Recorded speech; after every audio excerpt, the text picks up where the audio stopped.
In this video, we'll be discussing Chapter 14, Section 2, talking about analyzing sales transactions. Here are the key terms that we'll be talking about.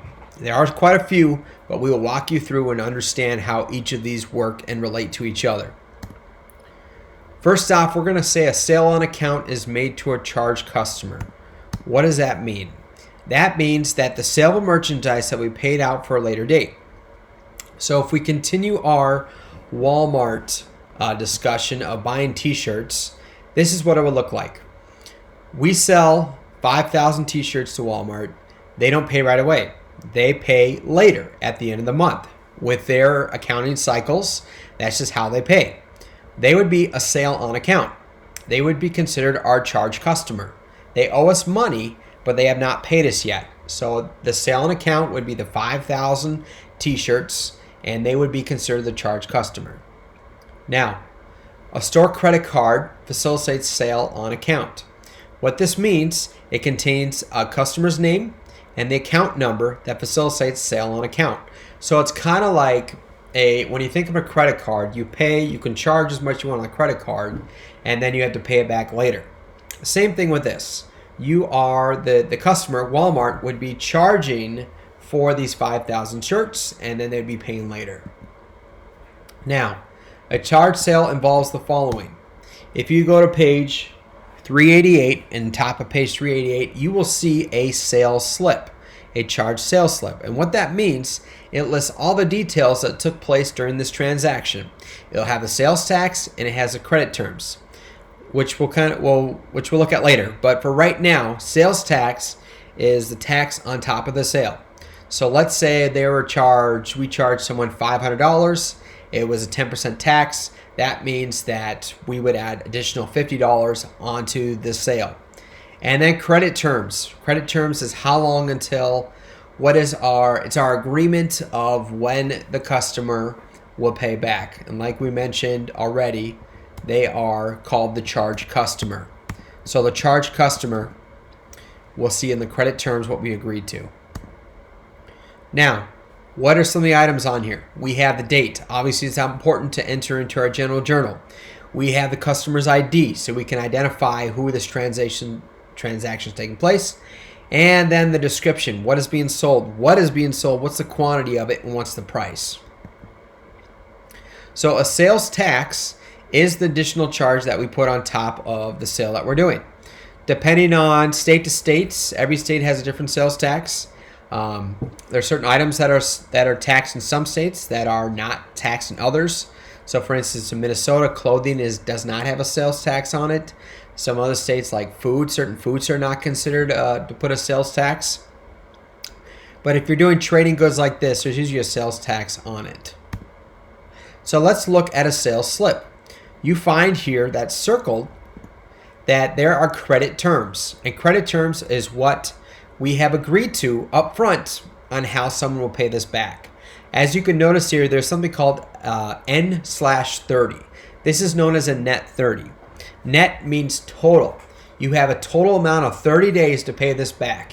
If you don't pay it by this time, then there's a late fee on top of this. Or we hold the next shipment or whatever it might be. So terms, N is net 30. You have a total amount of 30 days.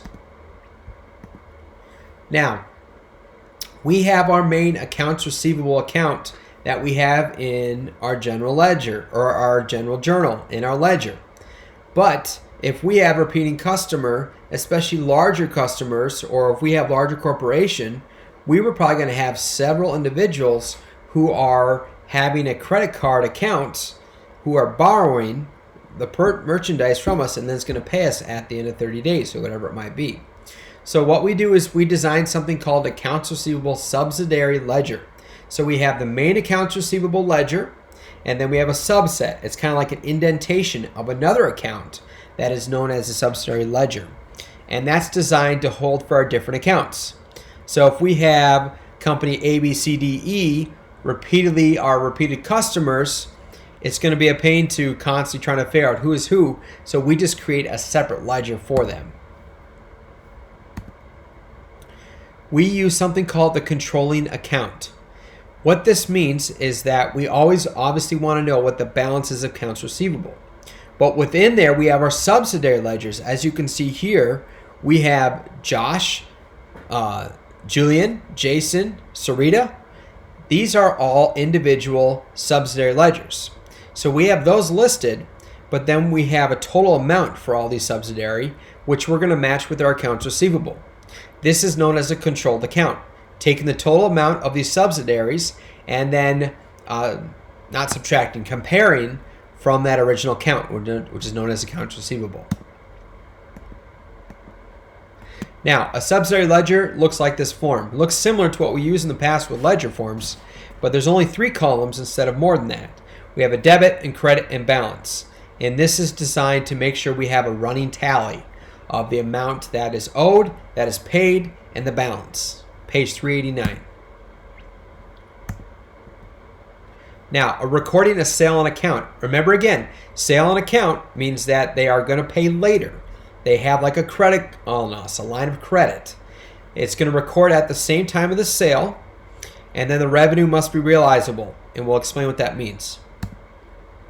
Now, December 1st, we have starting line, sold merchandise on account to Casey Klein, $200 plus sales tax of $12. What does this look like? Which T accounts are affected? And then how does that look like on the general journal? On the T accounts, accounts receivable, obviously because they owe that money. Sales, which is $200, which on the credit side is what the merchandise they purchased. Then we go sales tax payable. These are $12 of sales that the company, us, has to hold on to because we have to turn in that sales tax to the federal government later. So they bought it for $200, had $12 in tax, and then our accounts receivable subsidiary for Casey is $212. So these are the 4 accounts that are affected, and this is how it's written in the general journal.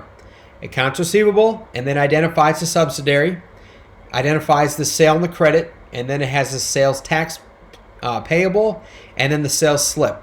And we just looked at the sales slip on page 388. Now, what about a nonprofit who is not have to pay sales tax? So, for instance, churches, schools, any nonprofits that are out there do not have to pay a sales tax. It's just a way that the government gives an incentive for these nonprofits to exist and help them keep their costs down. So let's say that we have South Branch High School. They made a purchase of $1,500.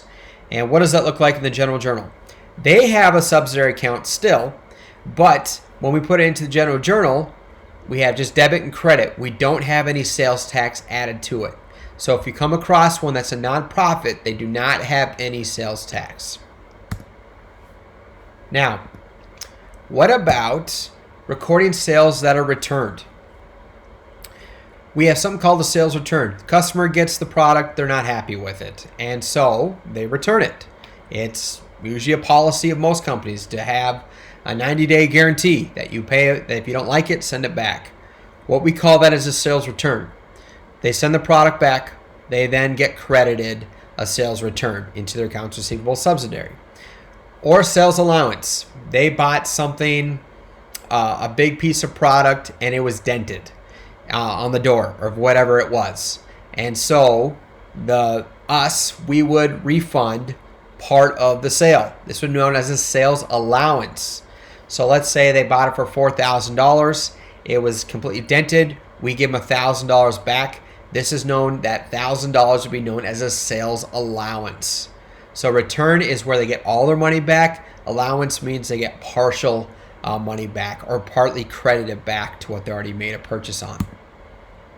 So this is what we'd write it on if we gave a sales return, or we would get a sales allowance. So in this one, an athletic suit was returned, wrong color. We made the wrong shipping order, whatever it might be. This is how it would return in a credit memo. But what does that look like when it comes to our additional forms that we need to now credit? So when we sale return and allowance, we use something called a contra account. In this account, what that means is that we never, in our sales, we never use the debit side, meaning we always just use the credit. A sales return and allowance account is designed to help out a sales account, meaning that we don't use debit in sales. We would only use the debit in sales return and allowances. We never use the credit account. So they're two separate accounts, but they do two different functions. One does just credit, one does debit on this one. So they're designed to work together into this account. So it's designed to, one does credit, one does debit, and decrease its related account. That's its connection between the two accounts. Now, what about sometimes a cash refund is given and it's going to affect cash and bank because the person bought it in cash. So let's say they made a direct purchase, $5,000. They didn't want it. We return $5,000 to the individual. It comes out of cash and bank.